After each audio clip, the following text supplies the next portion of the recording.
Hello అండి, అందరికీ నమస్కారం. Welcome to Lucky and Sri channel. మా ఇంట్లో ఉన్న ఈ బుజ్జి బుజ్జి పనసకాయలు చాలా తీయగా ఉంటాయండి. కానీ వీటి కటింగ్ ప్రాసెస్ ఉందండి, బాబోయ్ అదొక పెద్ద టాస్క్ అండి. కానీ ఆ మాట ఒకప్పుడండి.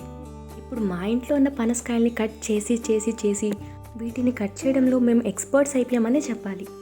సో అంత ఈజీ కటింగ్ ప్రాసెస్ ఈరోజు నేను మీతో షేర్ చేసుకోబోతున్నాను. ఈ ప్రాసెస్లో ఫస్ట్ స్టెప్, మనం యూజ్ చేసే నైఫ్కి అండ్ మన హ్యాండ్స్కి ఖచ్చితంగా ఆయిల్ రాసుకోవాలండి. అలా ఆయిల్ రాసుకోకుండా ప్రాసెస్ మీరు స్టార్ట్ చేస్తే మటుకు మన చేతులు ఇంకా నైఫ్ పనసకాయకి ఖచ్చితంగా స్టిక్ అయిపోతాయి.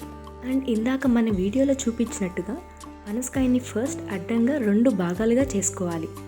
ఆ 2 భాగాలని నిలువుగా పెట్టుకొని మరో 2 భాగాలుగా చేసుకోవాలి. ఇప్పుడు మీరు చూస్తున్నట్టు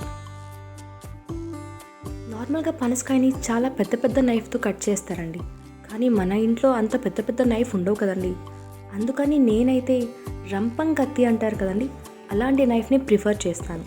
దాంతో అయితే మనం బలం ఎక్కువ ఉపయోగించకుండా ఈజీగా కట్ చేయడానికి యూజ్ అవుతుంది. సో మనం ఫైనల్లీ పనసకాయని ఇలా 4 భాగాలుగా చేసేసుకున్న తర్వాత ఇప్పుడు మనం వీడియోలో చూపిస్తున్న విధానంగా ఆ మధ్యలో ఉన్న గట్టిగా ఉండే భాగాన్ని మనం ఫస్ట్ పనసకాయ నుంచి సపరేట్ చేసేసుకోవాలి. ఇలా చేసుకోవడం వల్ల మనం తొనల్ని ఈజీగా సపరేట్ చేయగలం. ఇవి మా ఇంట్లో ఉన్న పనస చెట్టుకు కాసిన కాయలండి. అందువల్ల బయట మనం చూసేటట్టుగా పెద్ద సైజులో ఏముండదు, సైజ్ చిన్నగానే ఉంటుంది. కానీ వీటి టేస్ట్ అయితే సూపర్ ఉంటుందండి. ఎంత తీయగా ఉంటాయో. తొనల సైజ్ కూడా చిన్నగానే ఉంటుంది, కానీ వాటి టేస్ట్ అయితే బయట కాయలకి ఏం మాత్రం తీసిపోదు. అండ్ దట్టు మన ఇంట్లో కాసిన కాయలు కాబట్టి ఇవి కెమికల్ ఫ్రీ కూడా అండి. అండ్ మనం టాపిక్లోకి వచ్చేస్తే ఫైనల్లీ మనం పనసకాయనైతే ఎంత ఈజీగా కట్ చేసేసామండి. తొనల్ని చూడండి ఎంత సపరేట్ అయి కనిపిస్తున్నాయో. అండ్ మనం ఇలా వీడియోలో చూపిస్తున్నట్టు కట్ చేయడం వల్ల అయితే ఇంకా ఈజీగా ఆ తొనల్ని బయటికి కూడా తీసేసేయచ్చండి.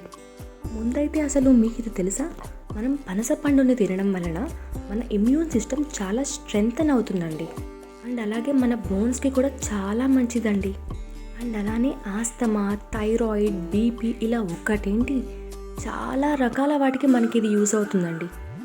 అండ్ కామన్లీ అందరికీ నచ్చేది ఏంటంటే పనసకాయ తినడం వల్ల మన స్కిన్ కూడా చాలా హెల్తీగా కనిపిస్తుందండి.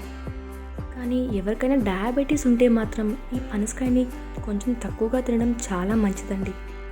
కుదిరినంత వరకు అవాయిడ్ చేసేయడమే మంచిదండి, డయాబెటీస్ ఉన్నవాళ్ళు మాత్రమే. ఇవన్నీ పనసకాయ గురించి నాకు తెలిసిన కొన్ని హెల్త్ బెనిఫిట్స్ అండి. అండ్ ఫైనల్లీ పనస తొనలు మాత్రమే కాదు, వాటిలో ఉన్న గింజల్ని మనం ఫస్టే సపరేట్ చేసి పెట్టుకుంటే వాటితో కర్రీ కూడా చాలా బాగుంటుంది. ఇక్కడ వరకు ఈ వీడియో చూసిన ప్రతి ఒక్క వ్యూవర్కి థ్యాంక్ యూ సో మచ్ అండి. Please subscribe our channel and like, share and comment.